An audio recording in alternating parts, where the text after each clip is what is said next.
جی حضرت خدیجہ رضی اللہ تعالیٰ عنہ کے بارے میں یہ تو سب کو معلوم ہے کہ حضور صلی اللہ علیہ وسلم کے نکاح میں آنے سے پہلے ان کے پہلے بھی 2 نکاح ہو چکے تھے، خاوند فوت ہو چکے تھے، تو وہ ایک بہت بڑا بزنس کرتے تھے، اور روایات کے اندر یہ ہے کہ جتنے اونٹ قافلے کے پورے مکے والوں کے جاتے تھے اتنے ہی اونٹ آپ کے جاتے تھے۔ بالکل مالدار ترین عورت تھی اور خود اس کو مینج کرتی تھی، مختلف لوگوں کو مزاربت کے اوپر پیسے دیتی تھی، ٹھیک ہے، کہ پیسہ ان کا ہوتا تھا اور کوئی، اور حضور صلی اللہ علیہ وسلم کے چچا نے بھی ایک مرتبہ شادی سے پہلے یہی کہا کہ بیٹے میرے وسائل تو اتنے نہیں، ظاہر ہے حضور صلی اللہ علیہ وسلم کے اخراجات بھی تھے، ان کے بچے بھی 4-5 بیٹے تھے، ان کے اولاد بھی، اور بات یہ تھی کہ حضرت ابو طالب جو تھے وہ پیسے کو، ظاہر ہے کہ قریش کی خصوصاً بنو ہاشم کی روایت تھی کہ وہ بہت خرچ کرنے والے تھے، کیونکہ جو خانہ کعبہ کے متولی ہونے کی حیثیت سے وہ اپنا افتخار سمجھتے تھے، یہی کافی، تو ان کے پاس اتنا پیسہ نہیں بچتا تھا، تو انہوں نے کہا کہ بھتیجے کچھ تم بھی یعنی حضرت خدیجہ رضی اللہ تعالیٰ عنہ کے پاس جاؤ، تو حضور صلی اللہ علیہ وسلم نے نہ ہاں کی نہ کی، ٹھیک ہے، شاید آپ کو ادراک تھا کہ وہ خود کیوں نہیں کرتے، بالآخر ان کی طرف سے پیغام آ گیا کہ اگر آپ یہ کام کریں تو حضور صلی اللہ علیہ وسلم ان کا مال لے کے گئے اور اس میں بڑا نفع ہوا۔ اچھا، جب حضور صلی اللہ علیہ وسلم سے شادی ہوگی تو اس میں ایک تو بات یہ آپ کے سوال میں یہ بات آ گئی کہ عورت کے لیے کوئی کاروبار کرنے کی اسلام میں ممانعت نہیں ہے، یہ بات بہت کلیئر پوائنٹ ہے، بالکل، ہاں بالکل ممانعت نہیں ہے، بلکہ مدینے کے اندر بھی ایک خاتون کے بارے میں صحیح بخاری میں ذکر ہے کہ وہ گھروں میں جا کے عورتوں کی ضرورت کی چیزیں جو میک اپ یا اس سے متعلقہ چیزیں وہ فروخت کیا کرتی تھی، اس طرح گھوم پھر کے۔ اسی طرح حضرت اسماء رضی اللہ تعالی عنہ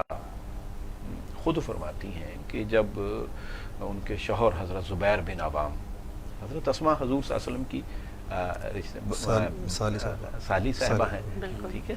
تو حضرت عائشہ رضی اللہ تعالیٰ عنہ کی بہن ہے، تو وہ جب وہ فرماتی ہیں کہ جب وہ گھر پہ نہیں ہوتے تھے تو پھر کھیتوں سے ان کے اونٹ کا چارہ وغیرہ لینے کے لیے میں خود جاتی تھی، تو یہ میں عرض کروں کہ اس بارے میں تو ممانعت نہیں ہے کہ وہ کوئی اپنا بزنس کر سکے، یہ ساری چیزیں۔ ہاں البتہ میں یہ عرض کروں گا کہ باقی ساری روایات کو بھی ہمیں سامنے رکھنا ہے، یک طرفہ موقف نہیں رکھنا، وہ یہ ہے کہ ایک تو قرآن کا حکم ہے وَقَرْنَ فِي بُيُوتِكُنَّ، کہ اپنے گھروں میں قرار پکڑو، گھروں میں ٹکی رہو، تو اس سے مفسرین نے یہ ساری چیزوں کو سامنے رکھ کے یہ بات بیان کی ہے کہ عورت کا اصل مقام اس کا گھر ہے، کوئی این جی او کتنی اچھا کام کر رہی ہو، کوئی پارلیمنٹ کے اندر جانا اس کا کتنا ہی مفید، لیکن یہ بات اس کو یاد رکھنی ہوگی کہ اس کی اصل افادیت اور اس کا اصل مرکز اس کا گھر ہے، بالکل تربیت کا مرکز ہے نا، کیونکہ اس نے بچوں کی تربیت جو کر دینی ہے نا، اور میں اس میں معمولی بات نہیں ہے، حضرت اقبال رحمۃ اللہ علیہ یہ بات انہوں نے بھی یہ بات فرمائی ہے کہ جو مکالمات فلاطون لکھ سکی لیکن اسی کے شعلے سے ٹوٹا شرار افلاطون، افلاطون کے ڈائلاگ مشہور ہیں، وہ ڈائلاگ میں بات کرتا تھا، اپنا فلسفہ سمجھاتا تھا بڑے آسان طریقے سے۔ اقبال کے کہنے کا مطلب یہ ہے کہ عورت اور وجود زن سے ہے تصویر کائنات میں رنگ، اسی کے ساتھ سے ہے زندگی کا سوزے دروں۔ اقبال یہ کہتا ہے کہ عورت اگرچہ بہت بڑی افلاطون تو نہیں بن سکی، فلسفی نہیں بن سکی، لیکن اس نے فلسفی پیدا کیے ہیں۔ اب فلسفی کون سی عورت پیدا کرے گی؟ جس کی سوچ اور فکر اس چیز پر بنیادی ہوگی کہ میرے بچوں کی، میرے گھر کا ماحول کی تربیت کیسی ہو رہی ہے، اگر وہ اس سے ہٹ گئی نا تو پھر معاملہ گڑبڑ ہو جائے گا، تو اس کو یعنی ایک حد تک اس کی کوئی تناسب ہونا چاہیے کہ اگر وہ کاروبار کر رہی ہے لیکن اس کے میاں بیوی کے تعلقات اسے ڈسٹرب نہ ہو، معمولات جو ہیں وہ جو شوہر کو توجہ کی ضرورت ہے وہ بھی اس کو ملے، بچوں کو ملے، پھر اس کے تو حضرت عائشہ، لیکن حضرت خدیجہ رضی اللہ تعالیٰ عنہ نے اس کے بعد کوئی ایسی روایت نہیں ملتی کہ انہوں نے پھر اتنا کام کیا ہو، اسی سے یہ بات بھی سمجھ آتی ہے کہ کاروبار اگرچہ ان کا چلتا رہا ہے پھر بھی ٹھیک ہے، اونٹ آتے رہے اور قافلے آتے رہے ہیں، لیکن جس طرح وہ جب حضور صلی اللہ علیہ وسلم کے ساتھ مخصوص ہو گئے، جیسے حضور صلی اللہ علیہ وسلم کے بھی اب جو آپ کی کاروباری مصروفیات تھی وہ کمزور پڑ گئیں، تھوڑی ہو گئیں، کیونکہ آپ وقت دوسرے کاموں کے دے رہے تھے نا، اولویت اس چیز کو ہو گئی، اب تربیت کو، اسلام کی تبلیغ کو۔ اسی طرح حضرت خدیجہ رضی اللہ تعالیٰ عنہ کا بھی جو کاروبار کچھ سکڑنا شروع ہو گیا، یہ تو بات معلوم ہوتی ہے، اور اسی کی وجہ سے کہ بعض اوقات بہت سارے سخت حالات۔ اصل بات یہ کہ وہ جو بنیاد ہے کہ گھر کی جو تربیت کا معاملہ ہے اور گھر کا جو ایک کہتے ہیں نا نیوکلس، وہ عورت اور خاندان کا پورا مرکز جو ہے وہ عورت ہے، اس کے اوپر اس نے چلنا ہے۔ میں یہ اضافہ کروں کیونکہ حضرت خدیجہ رضی اللہ تعالیٰ عنہ کے حوالے سے بات ہو رہی ہے، تو ایک دن انہوں نے حضور صلی اللہ علیہ وسلم کے اوپر، اور انہوں نے خود حضور صلی اللہ علیہ وآلہ وسلم سے یعنی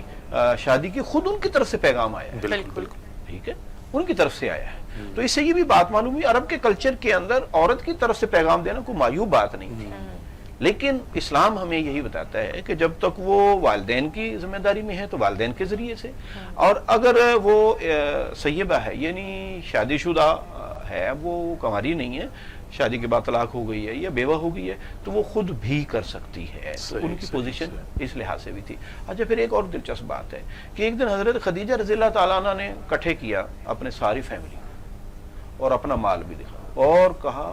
ان کو سب کو، فرمایا کہ یہ آج سے یہ جو میرا مال ہے نا، یہ سب کا سب میں نے ہبا کر دیا ہے محمد صلی اللہ علیہ وسلم، کیونکہ وہ جانتی تھی کہ اس کے بعد ظاہر ہے وہ حضور صلی اللہ علیہ وسلم سے 15 سال بڑی تھی، ان کو یہ بھی خدشہ تھا کہ میری عمر زیادہ ہے تو میں بھی کہ موت زندگی کا نہیں پتا، تو پہلے ان کو گواہ بنایا سب کو، تاکہ وہ یہ نہ کہیں کہ یہ تو ہماری بہن ہے یا ہمارے رشتے میں ہے، اور یہ سارا نہیں۔ یہ سوال اگلا یہی تھا بالکل نور کی جانب سے کہ کردار کیا سوال بتائیے گا ذرا۔ بالکل نبی صلی اللہ علیہ وآلہ وسلم کے کردار میں حضرت خدیجہ رضی اللہ تعالیٰ عنہ کا کیا رول پلے کیا انہوں نے حضور پاک صلی اللہ علیہ دیکھیے، پہلی بات میں یہ عرض کروں، جب حضور صلی اللہ علیہ وآلہ وسلم کے اوپر وحی نازل ہوئی اور آپ آئے، صحیح بخاری کا پہلا ہی باب جو ہے وحی کے نزول کے حوالے سے جو ہے، اس کے اندر یہ الفاظ ہیں کہ حضور صلی اللہ علیہ وسلم جب تشریف لائے تو آپ نے فرمایا، جب آپ کو کچھ افاقہ ہوا، آرام ہوا، تو فرمایا انی خشیت علی نفسی، مجھے اپنی جان کا خوف ہے، تو اس پر حضرت خدیجہ رضی اللہ تعالیٰ عنہ نے یہ فرمایا، کلا واللہ لا یخزک اللہ، اللہ کی قسم اللہ تعالیٰ آپ کو ضائع اور برباد کسی طرح بھی آپ کو ضائع نہیں کرے گا، رسوا نہیں کرے گا۔ اور اس یقین کی وجہ کیا تھی؟ وہ کردار تھا حضور صلی اللہ علیہ وآلہ وسلم کا جو انہوں نے دیکھا تھا، جو 15 سال آپ دیکھ چکی تھی، وہ کیا کردار تھا کہ انک لتصل الرحم، کہ آپ صلہ رحمی کرتے ہیں، یعنی رشتوں کو جوڑنے والے ہیں، وتحمل الکلہ، لوگوں کا آپ بوجھ اٹھاتے ہیں، وتعین علی نوائب الحق، لوگوں کے حقوق کے معاملے کے اندر ان کی ساتھ تعاون کرتے ہیں، تکریم الضیف، مہمانوں کی مہمان نوازی کرتے ہیں، اور ایک اور صفت بیان کی۔ تو یہ ساری چیزیں وہ ہیں کہ جن کو انہوں نے گہرا سٹڈی کیا تھا، اور اس کی بنیاد پہ ان کو یقین ہے کہ ایسے بندے کو جس کے اندر یہ صفات ہوں، اللہ تعالیٰ ان کو کسی طرح بھی ضائع نہیں کرے گا، بلکہ سرفراز کرے گا۔ اور پھر اس سے یہ بات معلوم ہوتی ہے کہ حضرت خدیجہ رضی اللہ تعالیٰ عنہ حضور صلی اللہ علیہ وسلم کے کردار سے اتنی زیادہ متاثر تھیں، اور ہمارے اہل علم یہ کہتے ہیں کہ حضور صلی اللہ علیہ وسلم کے اوپر ایمان اور آپ کی رسالت کی تصدیق کسی مرد نے نہیں، سب سے پہلے عورت کی، اور حضرت خدیجہ رضی اللہ تعالیٰ عنہ